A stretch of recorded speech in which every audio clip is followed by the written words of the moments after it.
sinzi ukuntu akinguye idirishya ndebye mbona abakecuru bameze batya mu bitero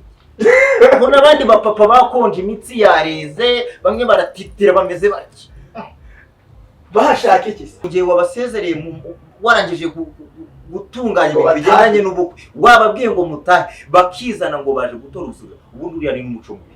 bari ari hano barambangamiye naraye nta kintu naraburaye icyo gihurarira wo kurara biye urarira mu kiganiro urabyibutse yes Gerard Mbabazi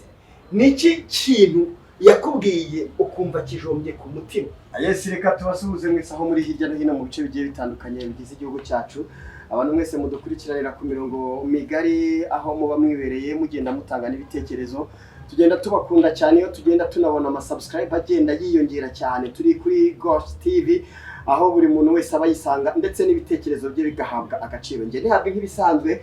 turi kumwe hano n'umusitari mwagiye mumenya mu bihe bigiye bitandukanye yagiye yubaka izina n'uyu munsi ntabwo arazima ahubwo aracyaka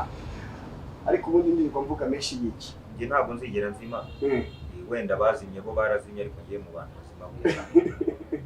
urimo uravuga gake uzigenda hereye mvuga uzigenda hereye miti kera muri za 2012 gutyo narahitinze mu Rwanda ndahitinga Bujumbura ndahitinga hehe hose ntabwo turi buze kugira ibintu byinshi tuza kuvuga ariko turapoetinga ku tuntu tw'ingenzi amakuru avugwa ko ari we muntu wa mbere wandikiye Karisa Karasira indirimbo agitangira umuziki yanyomoze cyangwa yemeze oya ntabwo ariyo haki ya Mungu ndanteranya n'uramo nahavuga ko indirimbo ye ya mbere yasohoye rero mujyanye ahubwo uvuga ngo ni ngiye wamujyanye muri studio bwa mbere ibyo arabizi nawo ni muhamagara umubazi Karisa Karasira turamushuje hariya muri Amerika y'Uburengerazuba nawe arabizi okay hari n'utundi twana yari yazanye tubiri Karagisa ubundi yaraje ashaka gushinga ikintu cya NGO noneho ni ngewe rero wamuyoboraga muri ibyo ibintu by'impuza by'ama ONG biziho cyane kuko mbibamo rero namwerekeraga muri ibyo ndetse namuzanye muri ONG yacu yitwa Oyipa y'abafite ubumuga bw'uruhu ni ngewe wamuzanye baramwakira n'ubu ahubwo n'umwe muri twebwe ahubwo Karisa bite Karisa bite kandi gutanga imisanzu kandi naramuzanye baramwakira yagiye muri Amerika itabyibagirwa ariko kuba naramujyanye muri studio bwa mbere ntabwo ari byo nira ahubwo twe tuba tugira ngo abantu bumve amateka yacu bamenye ese Patrick Karabokimana ni muntu ki ese Karisa Karasira we ni muntu ki n'abandi bahanzi batandukanye sinawe wenyine ahubwo impamvu muvuga nuko ari we wa boostinze cyane akaba umustar urenze yes turagenda tuganira ku bintu by'ingenzi ariko ubundi imbere yuko tujya mu bindi bintu byinshi uwo turi kumwe uyu munsi ndabizi neza ko bamubona ariko hari ubundi buryo ushobora kwibwiramo abantu bose bakakumenya okay hari uburyo ushobora kwibwiramo abantu bose bakakumenya tangira okay twagiye nezezwa no kubona njye nawe turi hamwe dufatanyije urugendo kabone nubwo hari abatabyumva iminsi izababwira yo turekera iyo ndirimbo wayikomeje ko ntabwo nkomeza kubera ko iyo ndirimbo wayikomeje ririshyurirwa none ririmba hawe ndirimba Karisa niva ushobora kongera kuririmba kuko abantu nihagira abantu badukurikiye bazishyura uzaza ndirimbe neza ntabwo imiziki yacu abantu badukurikiranye bumva bashaka kwishyura iyi ndirimbo nyabuneka mutange igitekerezo aho hasi hanyuma tumubashyikirize iyi ndirimbo aze hano kuri KOSE TV hanyuma ayituririmbire yose muri ino minsi hari inkuru nyinshi zigiye zitandukanye uri umwe mu bantu bagiye bataha ubukwe bwa Bishop Gafaranga ibyo ndabizi ntubihakane uretse muce mu ijambo twese ndi umutumirwa wowe ntacyo usangira ijambo ntacyo siko bimeze reka turisange urambaza uti wagiye witabira ubukwe bumwe na bumwe bwa Gafaranga yakoze ubukwe bumwe bwa mbere nuriya mudamu we wa mbere ariko none ubwo bundi urimo uravuga ngo nitabiriye nubwo bujya gusa n'ubukwe atari bwo warushatse kuvuga nkawe aho yakoze ubukwe bwinshi cyane ubukwe gusa atari bwo n'ubuhe ubwo ni yakoze bwa mbere ntabwo nitabiriye ubwa mbere ntabwo yitabiriye never nibwo bwari bwo busa nk'ubutari bwo nibwo busa nk'ubutari bwo oya busa nk'ubutari bwo ni buriya bwa kabiri ubu bwa kabiri nibwo witabiriye none se duhereza ishusho y'impamvu uri guhamya ko ari bwo atari bwo ntago ari bwo nuvuga ngo ni movie yateguye umuntu yambitse impeta ajya mu murenge ajya mu rusengero ubwo bukwe si bwo aha ni movie yateguye amaje kuyitegura cyangwa se abatazi ni filime yateguye filime arayandika urumva muri script hari ahantu bashyizemo ko hari agace Gafaranga azakina na Annet Gafaranga yamushatse cyangwa se yamushyize mu rugo bakoze mariage ariko noneho abantu bamara amatsiko kugira ngo batongera kuguma mu rungabanga Chita uramuzi ndamuzi Chita ntabwo ari MC ntabwo ari we musinze ahubwo Chita kuki bamujyanye mu bintu byo gutwika nawe akabijyamo ahubwo baraje bahagurukira abantu si we musinze buriya bukwe yabwiye musinze ko yatubwiye ngo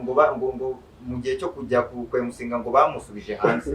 buriya bari bazanye undi yarakererewe oya kariya kana ahubwo Chita yavuze sinzi gashobora kuzamugabanyiriza abafana kuko Gafaranga naramuka ashyize ibi bintu hanze akabwira abantu kuri kwa nyako ntabwo mbizi hari abantu benshi bazaza wowe wari uhari ngo n'amafoto ntiyari yemewe gute ushobora no kwifotoza ubwawe mu bukwe ntibyemewe none se yari yemewe gute movie filime wewe wajya gukina filime abantu bakaza gufata amafoto mbese igihe byavugiwe kugeza uyu munsi iracyakinwa iyo filime iracyakinwa basezerana iracyakinwa ejo bundi azaba anatwite baracyayitegura azaba anatwite uzatubwira naho ko ari ibikeshize baracyayikorera finissage baracyayimaster Annet naba atwite ejo bundi uzatubwira ko ari ihe filime Annet atwite ariko atwite yigeze ashaka Annet ntabwo yigeze ashaka okay udukuri inzira ku murima neza k'inkuru uzishinzeho icumu ko atigeze ashaka ntabwo yashatse biraba banavuga ngo yari afitanye umwana ngo na Gafaranga ariko uzi ko bari n'abantu batazi gusesengura ngo yari afitanye umwana na Gafaranga ngo w'imyaka 8 Annet umenyanye na Gafaranga ejo bundi Gafaranga ntiyabyivugira babyaranye umwana w'imyaka 8 bamubyaraniye he ubundi Gafaranga yavuye Rusizi ryari imbari Rusizi imbari Nyamasheke banyari Nyamasheke ejo bundi se ni hayo Gafaranga ari n'imyaka 10 aramara muri Kigali none se yarahageze hashize imyaka 2 leta kubita Annet ahita mutera inda Annet yarakiri n'umwana akishakisha Gafaranga usibye no kuvuga ngo Annet yarakiri umwana Gafaranga yari umuntu uri aho ngaho nta kintu yari yakagira mu mufuka twirukaga tudahurira mu nsengero nagiye kuririmba yaje naririmba akagira navuga ntibazumirwa ati yego ati miniku ati menitasi ati zikutu ibyo bintu babisubiramo ati Destina na Dorcas bazaza nibyo wahanuraga oya we ntabwo yavugaga mu ndimi ariko yarishimaga akagira ako ni baruwa yakubise nko kora bigendeyemo yarafite kwizera uri kumwe na Karabokimana ariko uretse gatoya Karabokimana iryo zina tukuzi nk'amazima ka Patrick nandi mazina ujye uvuga uyu munsi ntabwo wayavuze simbizi ushobora kuba wayibagiwe n'imenshi ariko udusobanure naho Karabokimana byaba bigusobanura ndagira ngo mbwire n'abantu amazina yanjye kugira ngo bajye bayasobanukirwe atazongera hagira umuntu kwitiranya sawa irya mbere nitwa Patrick Mazimpaka Karabokimana zatatu Mr Confidence Nyange Mr Romantique papa w'abastari tumerewana yes ndiyo okay urumva ngo ni menshi cyane bakame ariko narivuze cyangwa se uyitera ukwavu kandi yose afite ubusobanuro nuvuga ngo impamvu niyise Bakame Mr Bakame ndi umuntu uzi ubwenge cyane buriya jewe njya kugira imico nk'iyuruvu njya kugira imiterere nk'iyuruvu cyangwa nk'iyabakame havana byose ubikomeye nuvuga ngo aho ngeze ngasanga abantu bigize abarwayi bo mu mutwe nanjye ndirwanisha aho ngeze nkasanga bitonze nanjye nditonda aho ngeze nkasanga bari hagati na hagati nanjye nukomera hanyuma Karabokimana rero naryiyise kubera ko Karabokimana naryiyise kubera ko narirebye nsanga ntandukanye n'abandi bantu isura benshi ndavuga ariko kubera iki naremwe gutya nsa gutya bisesenguye neza ncunze ndebye neza usanga n'ubundi ndabona nsanga n'ubundi n'ababandi banseka ngo sinsa nabo nsanga ntago bose basa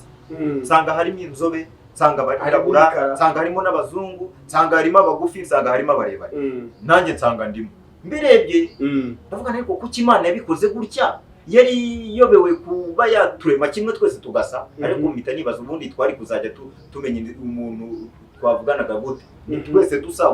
wajya ugenda ugamagara undi ngo dore habi hariya kandi uwo mwavuganaga ari we ndareba ndavuga nti rero nanjye Karabokimana Imana yabikoze igira ngo itake isi ndemye gutya kugira ngo itake isi uri kamwe mu burabyo utatse isi kabisa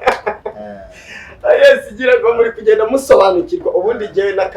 nakatarazi nahanzakazana ari abantu benshi bashobora kuba babona Patrick Karabokimana hari ibintu byinshi mudasobanukiwe uyu numwe mu bastari bashobora kuvuga na kari murori akari inyuma yandiza bakakagira gutese bakakavuga by'inyuma yandiza ntabwo muri nziza manyura ngenda cyo kora ni hafi yaho umugore wanjye reka aha Patrick ubuzima bwawe muri makeya nyuma yuko tuvuye ku bya tudatinda ku bya Bishop Gafaranga telefone kanje karahenda rero reka karahenda ariko ndabona bari kuguhamagara uwo ni umuntu ushaka kwishyura yandi mu wisubiremo bodese uyu ni umuntu ufite imodoka nziza cyane aho nibyo ni umuhanzi mwita cyo pare two arakubye wagira ngo nawe arimo arande umuntu ntakoresha zambara ashaka kuba arimo arakureba umuntu ntakoresha zambaraga mbese barambuye ntege kumufata ita kubyanze bikonze no yes narindi kubwira abantu abo turi kumwe ariko mu mateka yawe ntabwo turi byasubiremo wagiye uyavuga ahantu henshi hagiye hakomeye ahubwo icyo uri buvugire kuri Go TV ni ikihe kintu uyu munsi wafashe nk'isomo utakwibagirwa cyakomerekeje umutima wawe mu nzira z'ubuzima isomo ryakomerekeje umutima wanjye jewe nigeze kubangamirwa igihe gitoya nakoze mariage sinzi ukuntu nagize gutya ndi mu nzu je na madamu twakoze mariage gutya uriya nyine muri kumwe iya turi kumwe giye kumva numva ku nzu abantu barimo barashimashimaho avuga ariko se hano ko nta mbeba ngira hano ko nta bindi bisimba bigenda hano hanze ko bitatinyuka kwa Karabokimana warongoye narongoye ewe ntabwo nari nashatse ariko nyine urumva nari nashatse reka mujye mwitiranye ibi hari ugushaka ukarongora hari no gushaka buriya rero waba abantu bashatse bakiri ku murenge ntabwo baba bakarongorwa cyangwa ngo barongore byumumenya gusobanura izo nkuru ziduheho umutahi z'abo bantu bari inyuma y'inzu nibyo nakubwiraga yego rero gutya numva umuntu abantu barashimashima abantu bari kubakunda sinzi ukuntu akinguye idirishya ndebye mbona abakecuru bameze batya mu biteye mbona abandi bapapa bakonje imitsi yareze bamwe baratitira bameze batya bahashaka iki se abantu banteye bari baje gutwara ibintu byambangamiye mu buzima ndakingura idirishya ndakingura ni yemwe ndababaza nti murimo muramara iki bati mwana wagenda turakumva humura genda turumva nta kiracamo ati mumubwira agende nta kiracamo uyu mwana noneho utajya kugira uko agenza ukore genda jya kuryama abadamu barafashe waracicaye bakasura uyu muhungu koko ubuseri moze bahari ntama ntiyamukamenye kumbi ngo bari bategereje ngo gutora ubusubizo biriya bintu byarambangamiye habi ibyo bintu kuba wakoze mariage umva burese kuba wari yubakiye inzu yawe ukayishyiramo umuriro ukayishyiramo intebe nziza ntaho hageze ukazana umukobwa ntawe wamugutereteye abaje mu bukwe ari wewe wabatumiye barangiza mu gihe wabasezereye warangije gutunganya ibintu bijyanye n'ubukwe wababwiye ngo mutahe bakizana ngo baje gutora urusuga ubundi uriya ni n'umuco mubi bari ari hano barambangamiye naraye nta kintu naraburaye kuva na kera naraburaye ngiye babari uracyari ubundi ndakubwira waraburaye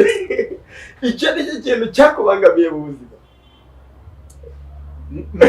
nananiwe kurya kuko n'icyo gihe batangiye gushimashima iyo nzu batwikubaho ntaranarya urumva urimo kunyumva ni ukuvuga ngo nararibye ndavuga se abantu barataguta nanjye ubwo narayinica ntago wigeze na madamu nagiraga gutya nareba nkabona arimo arahindukira ndeba nimba yaravuga ati wenda umugabo kataza ngo agire uko bigeza ariko reka nakira baragukubita amubita se kandi njye bamuze yaranzaye yabamubita acakaye ko tuba tugana Patrick cyakoze uraducekeje hari umunyamakuru umwe wigeze kukubaza icyo gihurarira wo kuri RBA urarira mu kiganiro urabyibutse yes Gerard Mbabazi niki kintu yakubwiye ukumva kijombye ku mutima kugeza ubwo warise kuba Gerard Mbabazi azikubaza ni umuntu nawe ni umuhanga cyane urashobora kukwinjira niwe waba uri wa muntu uri karume ngiye nigeze no gukora ikiganiro nibasira Gafaranga ndimo ndavuga nti gute umuntu w'umugabarira kuri social media umva ari ibintu bitabaho ngende narabaye nk'igishirira narabaye nk'igishirira numvaga nta kintu cyandiza ahubwo nari ngeze kuri rwa rwego rwo kuvuga ngo umuntu namvuga nkabona mubashije zamufata mu mashati ngire ni nyanzungu ngire hariya mbwira toka we yegera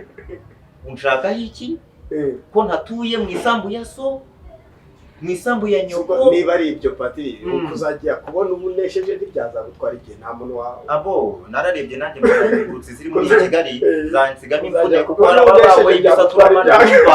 arababawe imisaturamano imbutabuta bamwe zakadashinyika uwo wamuyobera akakwirenda yakubitaza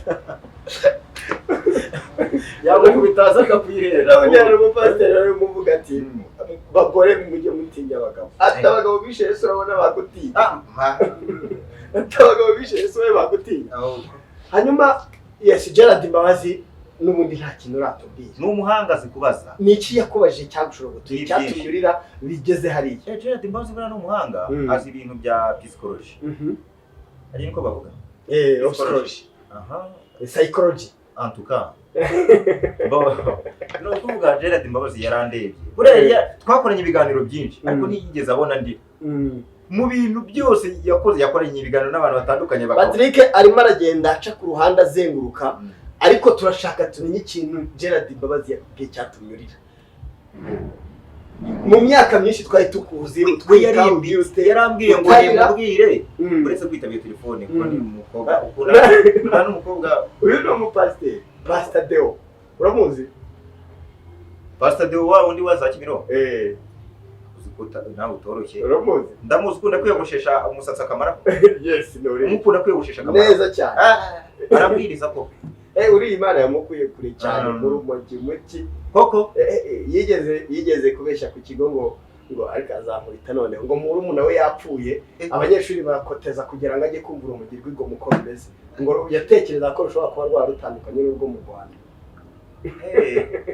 yes twagiye ni Mbabazi Gerard yakubwiye cyatumye we yarambwiye ngo nimubwire ubuhamya bwanjye guhera mu bwana uzamuke mbugeze aho ngeze uyu munsi nta munyamakuru wari warabimbaje benshi barazaga bakambwira ese mu bwana bwawe byagenze bite ariko kubwira umuntu ngo ese mu bwana bwawe byagenze bite ntabwo inkuru yivi muzi neza bisaba ko aba ari wa muntu ubizi wakumvishe nko mu biganiro bitandukanye we akabazi ibyo ari bukubaze n'ubu ngubu hari ibintu ngiye ntari navuga mu kubitangazamakuru kandi wenda igihe kizagera bivuga none ntabwo leta mbivuga nzabivuga ikindi gihe hanyuma waratangiye story narayibonye ikiganiro ntabwo watangiye urira ubwo washoje urira ubuzima bwawe bubabaje busoza cyangwa bubabaje butangira urumva bubabaje aho ugeze cyangwa bubabaje aho amarira yaravanzemo ibintu bibiri yari amarira navuga ngo yari umubabaro uvanze n'ibyishimo urumva nariraga hamwe nariraga ibyishimo amarira y'ibyishimo cyangwa se amarira y'akababaro ahandi nkarira y'ibyishimo yes Patrick mu myaka none ubuzima mbayemo ni bwiza mbayeho neza mu myaka yagiye ishira ni iki ubona wagiye uvuguruza iminsi kitari kitezwe kuri Patrick uyu munsi ukaba ukigezeho sinzi niba uri bwumva icyo kinyarwanda nabyumvishe ibintu byagiye uko wagiye ubona ubuzima ikintu nawe wabonaga ko kiri kure yawe ariko ukagenda uvuguruza iminsi uyu munsi ukabona uri ahantu hatashobokaga nabyumvise ngewe ibintu byanjye byose nagezeho byavuguruje ahubwo reka mbizane muri ubu buryo byavuguruje amagambo y'abantu bari baravuze kuko ngewe ntabwo ubuzima ndimo benshi barimo barananira. Nibutsa ko Patrick Karabokimana afite inzu ze mu mujyi wa Kigali.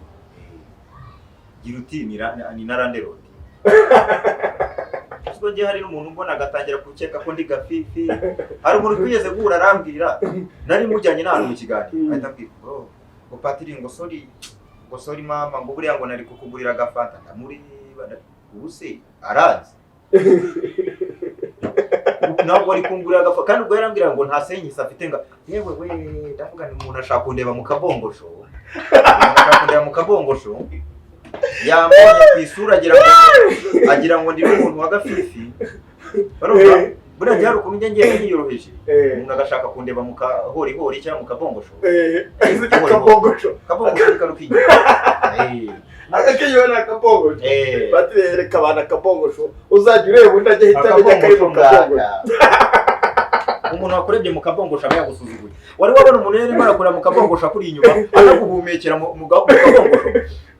Yamwe zasurudu wisha yamwe misatura managira kizi kwinjirira mu matwi ahantu hose badusuzugura ariko sitaje abantu benshi ejo nimerutse guhura na mukuru wawe harya niwe mukuru wawe wahuriye kuri Sana Radio yatumiwe na Jado Office aracyaririmba gospel hanyuma buriya rero umuhanzi n'imbabura bose bazima kibi bakanakonja muri no minsi warazimye neza Imana kubabari ndavuka muri iki kiganiro hazimye wowe Mwe wasohoye indirimbo irahitingura zimuribagirana ndakuje umaze igihe kingana cyo mu kabongosho twari twakoranye ikiganiro neza twishimiye twasekeje abantu none utangiye kumva uheruka indirimbo ryari tugize indirimbo zikora buri munsi iri hanze ryari iri hanze si zitari hanze nizihe ngaho tubwiriye hanze abantu bareba kuri nizo najyana muri studio ziri hano kuri telefone ubu ziri hanze ubwo warazikoze ziri hanze uri kuzirimba ntabwo zikiri muri ngewe urazije kodinza kuri telefone ubu ziri hanze ntabwo zikiri muri we ziri hanze ndayamanitse aho ndabyo ariko ubuzima byo wenda tutari muri brage ntabwo nazimwe ndakora cyane urimo urakora ejo bundi wari uri muri bigomba guhinduka hariya ni ka Kigali yari yabereye ni ka Kigali washekeje abantu kabisa ku rwego abantu batari bakwitezeho wakoranye imyitozo nabaje afeti ukora wenyine kuki bagutekereje mwari musanzwe muziranye hari abandi bantu benshi kubera iki nafashwe mu hariya bari abatipe bo bategura ukwabo nyine nka timu yabo ariko bo bashaka gutumira bamutumira nyine ku giti cye nawe akitegura muri showbiz kugeza aka kanya nicyo ubona kikagutera ubwoba ukibaza ngo kuki iki kintu iki kintu cyo muri showbiz yes showbiz dufite yaba ari mu buryo bwa gospel yaba ari sekira mu buryo bundi ubona ikintu ubona nawe ukubona kiguteye ubwoba ukaboti kuki iki kintu gihari ikintu kintera ubwoba nuko sometimes impano zizamuka atari zo zagakwiye kuzamuka abahanzi twitwa ngo ingirwa abahanzi bazamuka atari bo bagakwiye kuzamuka kubera iki none se utekereza ko ari iyihe mpamvu ituma muri Nigeria buri munsi havuka abahanzi bashyashya kandi bakaza bakadomina muri hano muri Tanzania hakavuka abahanzi bashyashya bakaza bagatwika muri Kenya hakavuka abahanzi bashyashya bagatwika kuki mu Rwanda nta muhanzi uzanga konveka abanyafrika cyangwa isi muri rusange no kubera iki nuko nyine ntabwo hazamuka impano hazamuka umuntu bano batipe bategura ibitaramo biyumvishijemo umuntu biyumvishijemo biragoye ko Akon ari mu Rwanda yapfa kuhazamukira umuntu umeze nka Akon no ndakubwiza ukuri biragoranye ko umuhanzi umeze nka Handese Patrick ni umwe mu basitari bavugisha ukuri kose biragoranye ko umuhanzi umeze nka aba bantu bategura ibitaramo nubwo utapoetinza amazina ariko barigize urabona nta kibazo ahubwo ni nabo bisha umuziki nyarwanda urabona nta kibazo ahubwo ngewe narabeguje baracyarimo gukora iki ubwo ngewe akanwa kanje gahisha umugisha kagahisha n'umuvumo nubwo tutabapoetinze ariko bariza abantu batangiye guhomba nabibonye hari igitaramo ejobundi bateguriye muri Ntuzi ntabwo mbizi kirimo abasitari bose sinzi aho bateguriye kibura abantu kandi intebe zambaye gusa ndimo ndabireba ndavuga nti wow très bien warabeguje abantu batatumiye Karabokimana ntibatumire Mani Marite ntibatumire Kalise Karasira ntibatumire Butera kuba bahombye televiziyo narishimye cyane aha ariko nababajwe n'uko wenda harimo syntax w'inshuti yanjye ariko ahandi ho naravuze bakomeze cyangwa bagakomeza bagahomba paka bamenye gutumira impano za nyazo zo men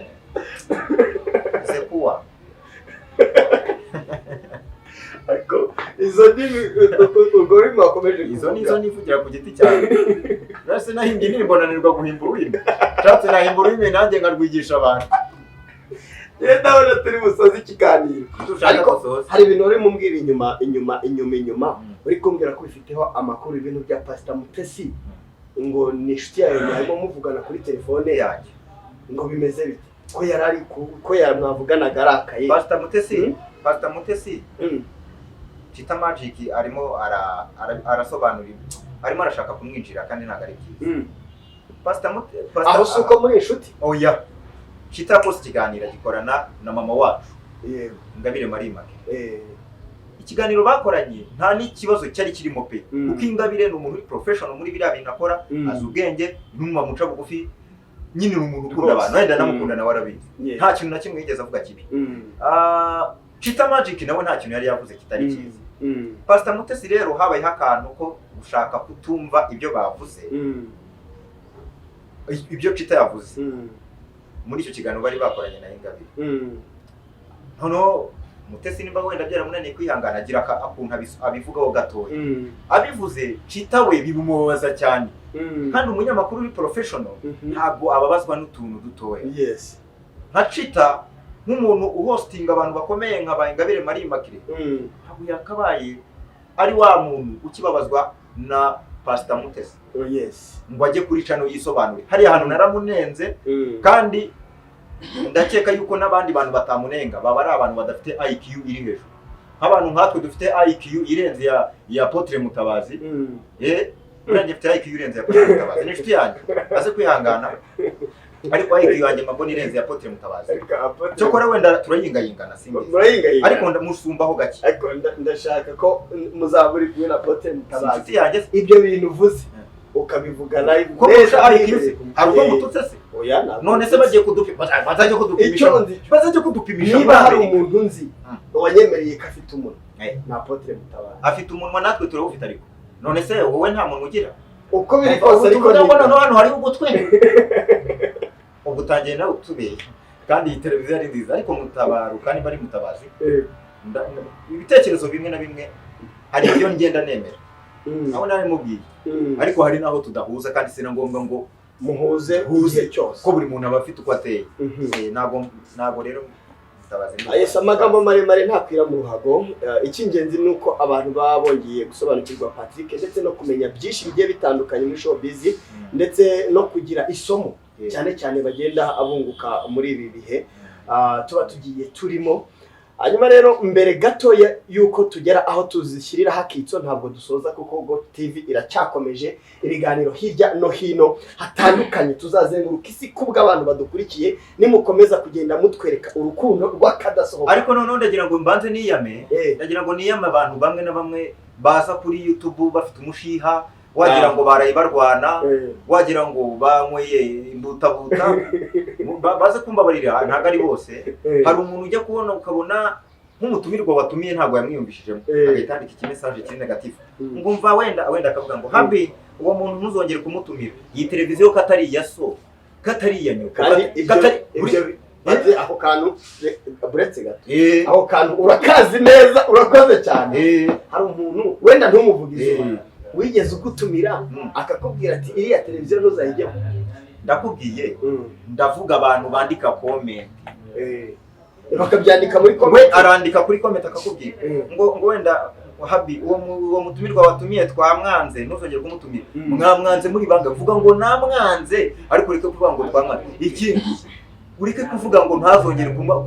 gutumira uwo mutumirwa w'utakunze iyi televiziyo uretse gato si ya se si ya nyina si niya bene wabo yayibonye gutya nk'uko natwe twayibonye tujyaho twe twanagiriwe amahirwe tuyijyaho we ntarayigeraho abarimo arayireba rero ntabwo mba numva ibyo bintu by'ibiki bya conflict by'ibiki byose abantu bajya kuvuga ngo ntibazongere gutumira ngo umuntu nimba umuntu bamutumiye ntumwiyumvemo reka kujya kuvuga kubiyoma abantu ingenga bitekerezo mbi ngo bikongera kumutumira why yes Patrick mbere yuko tugira gutya ngo tubwire abantu bayi